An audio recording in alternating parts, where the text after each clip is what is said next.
میں کچھ باتیں جو ہے ریکارڈ کی درستگی کے لیے کرنا چاہ رہی ہوں. مجھے بڑا افسوس ہے کہ باہر جیسے ہمارے سینیٹرز نے کہا کہ ان سے کسی نے بدتمیزی کی، لیکن آپ اور ہماری ابھی یادداشتیں اتنی کمزور نہیں ہیں کہ اسی پارلیمنٹ ہاؤس کے باہر ٹیچرز کو ڈنڈے پڑے، لیڈی ہیلتھ ورکرز کو ٹھڈے مروائے گئے، اٹھا کے کلرکوں کو، ریڈیو پاکستان کے امپلائیز کو جو ہے وہ پولیس کی گاڑیوں میں جانوروں کی طرح پھینکا گیا.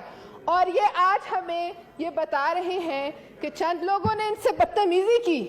مجھے اس کا بھی افسوس ہے کہ نہیں کرنی چاہیے، ان کا استحقاق ہے، لیکن اس وقت کیا یہ ہم کوئی خاص مخلوق ہیں اور وہ عام عوام جو ہے اس کا حق ہے کہ اسے جوتے اور ٹھڈے مارے جائیں؟ اور ان کے آگے اگر 10 لوگوں کے آگے کوئی خاردار تار غلطی سے آ گئی تو یہ ہمیں کہتے ہیں کہ ان کے خلاف طریقے استحقاق پیش کریں. تو پھر وہ تمام لوگ جنہوں نے آرڈر دیے تھے ان عام پاکستانیوں کو جوتے مارنے کے، ان کے خلاف کون سی تحقیق استحقاق بنتی ہے؟ پھر پیش کی جائے تو سب کی جائے، اکٹھی کی جائے، کیونکہ ریاست مدینہ یہ بنانے چلے تھے تو اپنے وقت کی ریاست مدینہ کا تو جواب دیں. اور چیئرمین صاحب دوسری بات، یہ آج ہمیں بتا رہے ہیں کہ ممنوعہ فنڈنگ پہ بات ہو گئی. آج بھی شرم نہیں کہ امپورٹڈ حکومت، ممنوعہ فنڈنگ الگ ہے، فورن فنڈنگ الگ ہے. ہمیں صرف یہ بتائی اور یہ کہ آپ کو لوگ کہہ رہے ہیں پاکستانی کے، تو ہم نے پیسے دیے تھے، یہ پیسہ تو میں نے دیا تھا. تو وہ رومیتا شیٹی بھی پاکستانی ہے، وہ جیریش بیری ہیری شنیپس جو سارے یہودی تھے وہ بھی پاکستانی ہیں.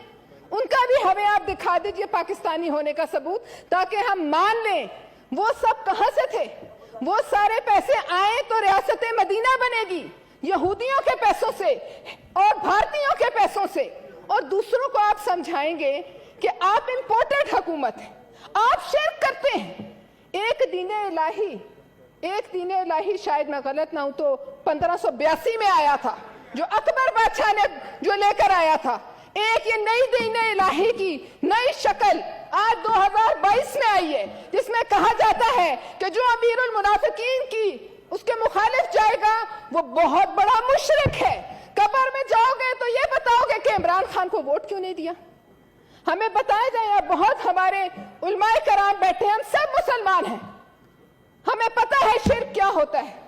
آپ ہمیں شرک کی نئی ڈیفینیشن سمجھائیں گے، آپ ہمیں کلمہ پڑھائیں گے لا الہ الا اللہ، وہ بھی آدھا، باقی آدھا کیوں نہیں پڑھتے؟ محمد رسول اللہ یہ کیوں نہیں بولتے؟ آپ ہمیں نیا مسلمان بنانے کا ایک طریقہ جو ہے وہ نہ سکھائیں. آپ اپنے کیے کی بات کریں کہ آپ نے کیا کیا.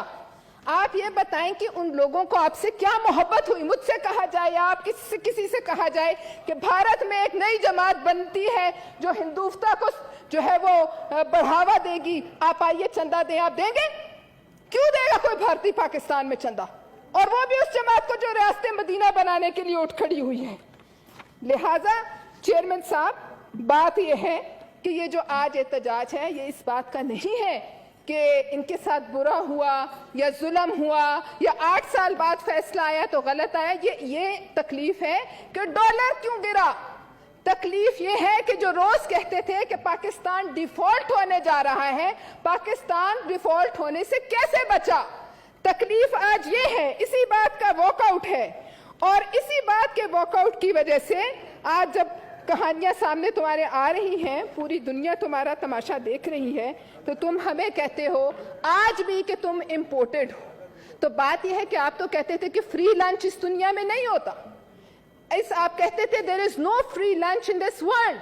تو یہ جو آپ لیتے رہے پیسے، اس کے بدلے، اس لنچ کے بدلے آپ نے کیا دیا اور کیا وجوہات ہیں کہ سی پیک کا بٹھا آپ کے آتے کے ساتھ ہی بیٹھ گیا. جو پیپلز پارٹی نے بڑی خوش اسلوبی سے پاس کرا کے نون کو دیا اور ان کے آتے ہی اور 5 سال ہمیں کہا گیا یہ معیشت کی ریڑھ کی ہڈی ہے، اس کے خلاف جو بات کرے گا وہ قومی دشمن ہے. تو آج کیا ہوا؟ اس لاڈلے نے آ کر اس کو زمین بوس کر دیا. اس کو نہ صرف زمین بوس کیا، آپ کی معیشت زمین بوس کی. 70 سال کے قرضے ایک طرف اور اس کی 4 سال کے قرضے ایک طرف. لیکن آج کوئی ایسا کمیشن نہیں بنتا جو پتہ لگائے کہ اس فنڈنگ کا اس سی پیک کے بیٹھنے سے کیا تعلق ہے، کشمیر کے جانے سے کیا تعلق ہے. کیا اس ملک میں کوئی ایسا کمیشن نہیں بن سکتا؟ ویسے تو ہر ایک کے لیے جی آئی ٹیز بنتی رہی، لوگوں کی بہنوں کو اٹھایا گیا. زرداری صاحب کو ایک جی آئی ٹی